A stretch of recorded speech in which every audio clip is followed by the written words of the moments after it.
Welcome to the Life Success and Legacy Podcast. We're super excited. We are taking on a worthwhile endeavor at Life Success and Legacy. Our intention is to honor Nelson Nash, the man, as well as the infinite banking concept. We're going to create a series of resources, including podcasts and text, as a resource for others who want to truly understand with depth and clarity what Nelson shared in his book, Becoming Your Own Banker, as well as the many seminars and think tanks that we were fortunate to have attended during his life. So who is this intended audience? Well, we will use Nelson Nash's own words. It is written for the layman, not for financial advisors, but all life agents should be thoroughly knowledgeable of its content and practice. So whether you are an individual, part of a family, a business owner, or a life insurance agent, this is for you. So sit back, relax, and we will walk you through becoming your own banker step by step so you can reference the parts you want to revisit at your own pace. And we might have a little fun along the way. Want to welcome you all back to the next edition of our Life Success Legacy podcast. Mike Everett, the founder of Life Success and Legacy, is joining me. My name is Chris Bay, and thanks to our listeners for joining us. We got Mike Crawford in the background, running the operations, making us look as good as he can. That's why he gets paid so much. It's a hard job. The big bucks. For our listeners, we are in Becoming Your Own Banker by Nelson Nash. And we have just finished up the equipment financing section. We're actually on page 65, part 5. This page is called Capitalizing Your System and Implementation. And there's some things in this that I think will be helpful to folks who are just learning about IBC. And it's essentially, how do I get started? How do I increase my learning? How do I get that ongoing kind of knowledge and support? And Mike, Nelson says right here, he says, I want to tackle this question. He says, how do I get started? And Nelson says the most important word that comes to mind is desire. Oh boy. Take us back personally for you. When you first learned about IBC, what was that switch that got flipped that kind of lit up that desire for you? Well, I think we all go through these journeys. I call it the hills and the dales. We get out of college or we get into our professional lives, and we start to think about how are we going to grow our wealth, or how are we going to store our money, or where are we going to be 5 years, 10 years, 20 years from now. So I got married at age 21. And, I didn't give much thought to any of that kind of stuff. Right. I was super young when I got married. But then I got out of college and I started my professional life. And what's the very first thing that every single employer starts to talk to you about? Your retirement plan, your 401k plan. So it just seemed natural. And of course, then I'm just going to kind of scoot along here. Once I finally got really situated, and I'm going to just go into my mid 30s just because of time factor here, I was fully participating into my 401k. And so I'm going to go to right before I learned about IBC. I was 49 years old, and I thought, is this what life looks like? Is this all it's ever going to be? I was still participating in my 401k. I was putting money into mutual funds. I had some IRAs. I had everything that everybody has learned about. And we talk about these ruts in our brain. Well, I'm going to tell you, I was fully engaged in all of the things that we've learned about. And right after I turned 50 years old, I thought, is this what life is really going to look like? But yet I was still behind the 8 ball. And then I was introduced to IBC.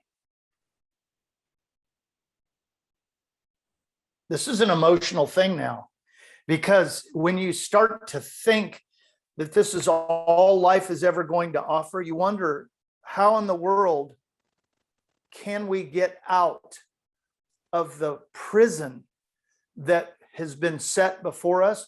Well, the prison is all done, I think, through manipulation and through learning the things that we have all learned about finances and money. So there was something going on inside me. And then when I read Nelson's book, I'm going to tell you, it was like somebody had ripped something open inside my body and given me a new thought, a new desire of what life could really look like in our financial lives. Hope. So all of the people that are being introduced to IBC, you either like where you're at or you don't like where you're at. And somehow, some way, there has to be something going on inside where you go, there's got to be a desire to learn something brand new. But is it new? Right. Well, what you described to me, the word that comes to mind, I threw out earlier, is hope. You all of a sudden, you read this and you maybe didn't understand it all. You know, you hadn't connected all the dots, but it was such a different way of looking at it, and it made enough sense to you that it gave you hope. Yeah. Yeah. That's good. Thanks for sharing that. Nelson says it's gonna require a change in priorities in life, and recognizing that controlling the banking function personally yourself is the most important thing that can be done in your financial world. Boy, howdy. People, I would say that managing your own banking system is not complicated. Nope. But I wouldn't say that it's easy, because it requires a focus and a discipline and an interest and a desire to do it.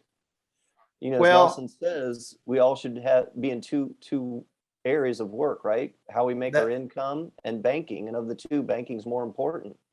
Well, so, you know, I remember when I got into here, there was like maybe, and some of the people who are listening have heard a number of our podcasts. There was maybe at most 45 people in the country doing this. So we had Nelson. We were all learning this thing as fast as we possibly could, because we knew that there was something going on.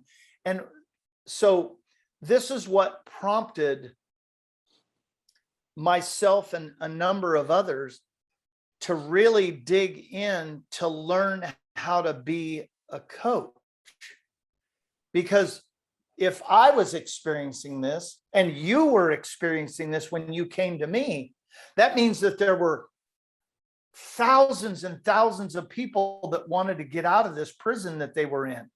And so this is what caused us as a team to really look at how can we be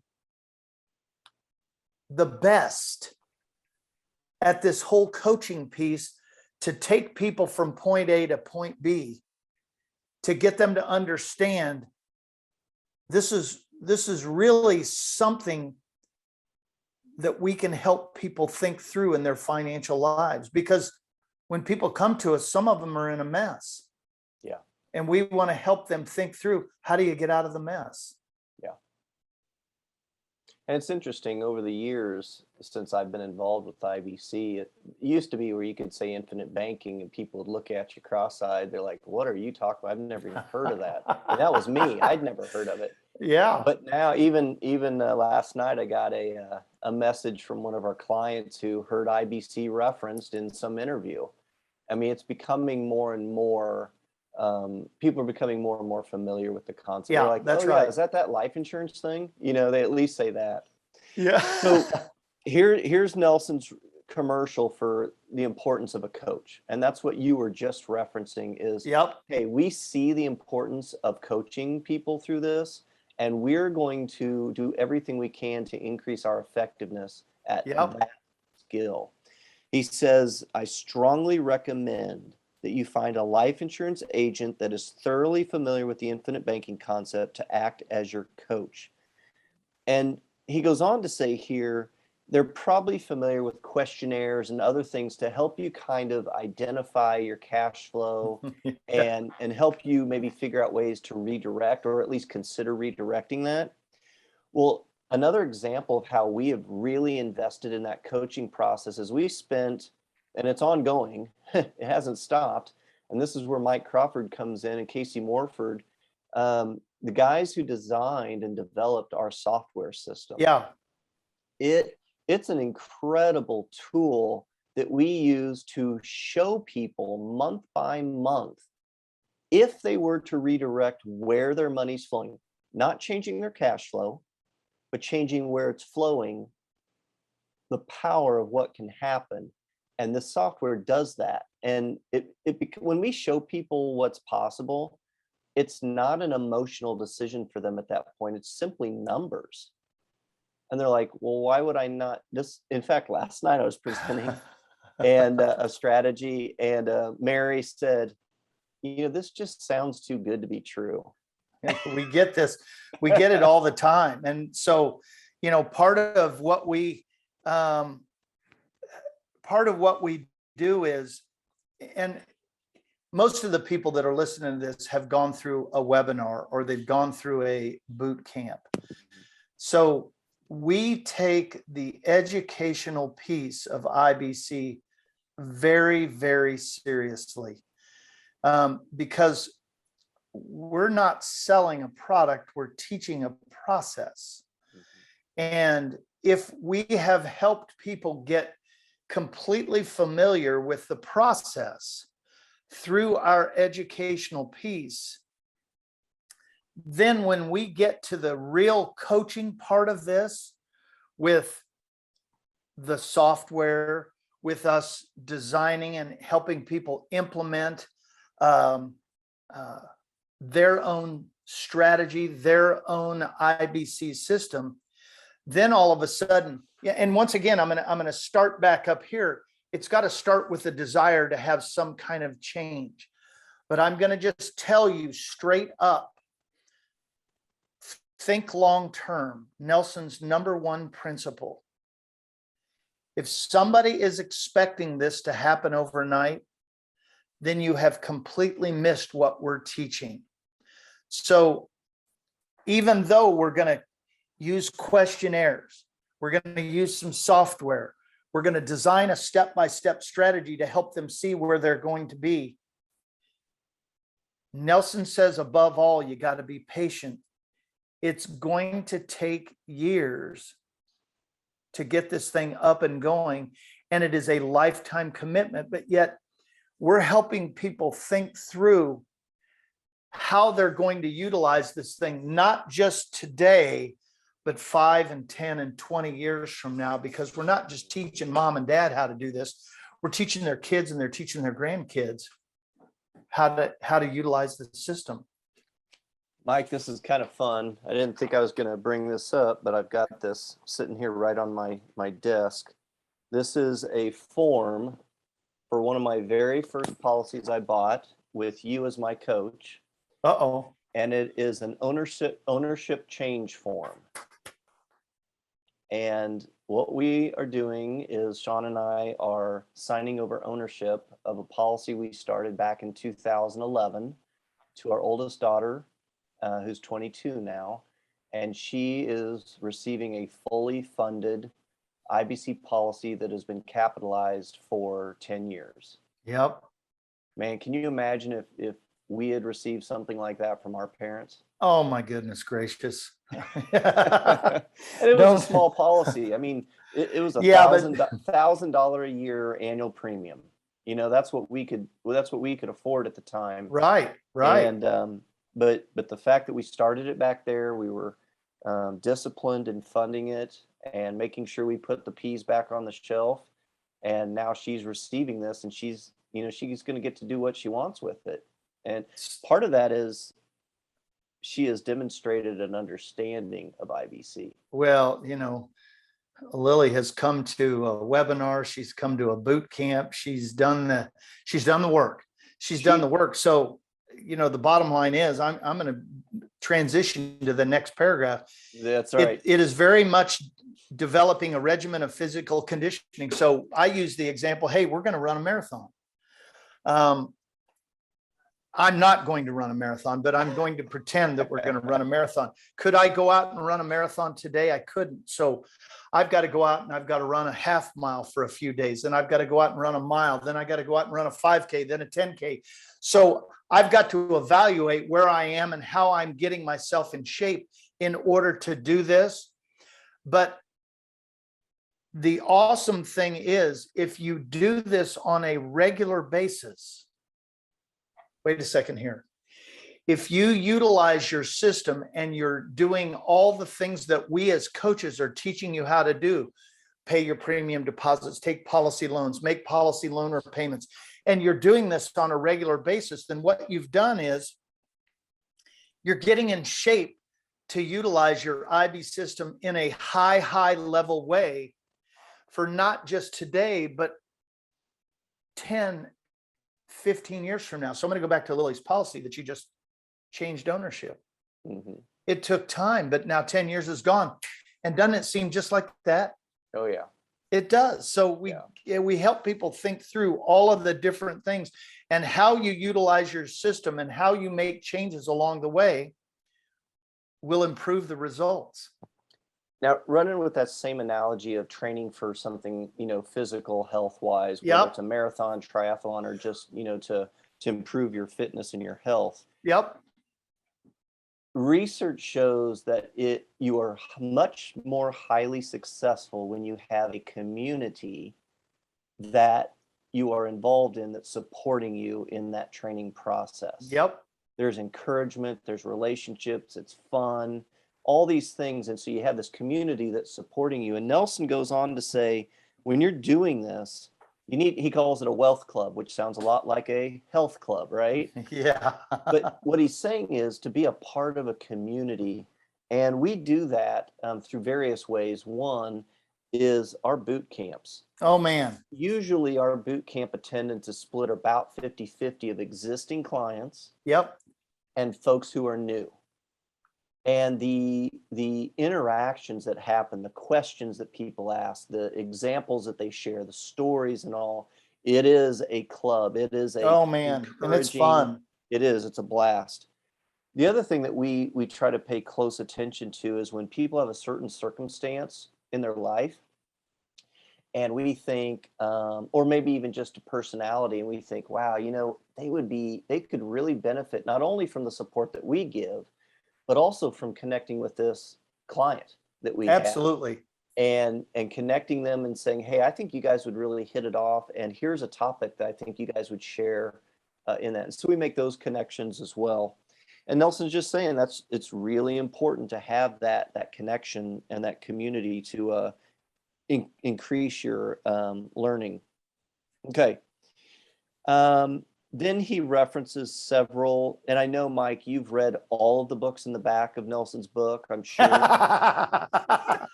Just hundreds of them. Yes. He basically gives a library.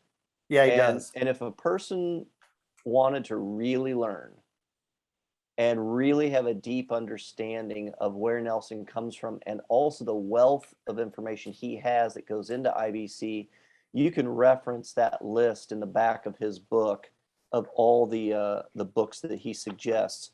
He highlights a couple here. He talks about a game, actually. It's a board game. I have it. It's called Cash Flow. And there's two versions. It was designed by Robert Kiyosaki. Yep. Cash Flow is one for adults, but he also designed one for kids. And Nelson says, you will increase your financial IQ. He says they're not cheap. He says these are important learning tools, and he said you'll spend a little money on them, but you're going to spend money on, you know, tuition and things like that, and you're going to get a much deeper level of understanding about money and economics by actually just playing this game. Yep. So anyway, he suggests that, and then also the books in the back, and then in the last chapter, he says, or sorry, the last paragraph, he says, above all, get started now. Oh boy. Which I referenced this in our last podcast. Mm-hmm. Our friend Mike Kwong. If you look at these illustrations, I'm just looking over here at illustration 6 from the equipment financing. If you delay starting a year, yeah, so you missed out on some cash value and so forth. But what you're really missing is you go down to the very bottom of that illustration, you're missing out on the results that are down there by delay, right? So that's what he's highlighting there is getting started ASAP. He encourages people to review the first 4 parts of this book regularly, which, Mike, I know you spend the majority of your time on those first 4 parts. I do. Why is that? Because it's usually the human situation.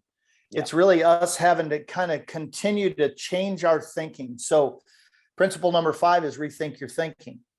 And what we're helping people do is think through, because we fall back into those ruts pretty regularly. And if we're not helping people think through all the different facets of what IBC is, what IBC could do for them, then we have completely missed our coaching piece that we are transferring from us to them. And so we really think, and that the first 4 parts is really where we spend literally at least the first 3 parts up through page 50 over and over and over. And we do this bi-monthly through webinars, through Zoom calls. And you can actually go to lifesuccesslegacy.com and go to learning events, and you can come and do those webinars as many times as you want at no cost. Yeah, and it's live. So if I was going to wrap up this page 65, I would say Nelson says, he's highlighting, how do I get started? He's saying you need a coach, which we, emphasize that in our process. Yep. He talks about having a community, resources, that are encouraging and you can share ideas and those kinds of things. And he says, get started now, right? That's it. It's pretty simple. And the learning pieces, the game, and then the books and so forth. So, So our next part of this book we're going to start in on is 66, called The Retirement Trap, which will be fun. The next sections of this is Nelson saying that it's going to stimulate your imagination, right? Mm-hmm. So we've gotten through some of the nuts and bolts, and now we're starting to expand and stimulate imagination. That'll be fun. Okay, thanks for our listeners for joining us. We're going to jump into The Retirement Trap on page 66 with our next podcast. Mike Everett, fun hanging out with you. Thanks. See you, Chris.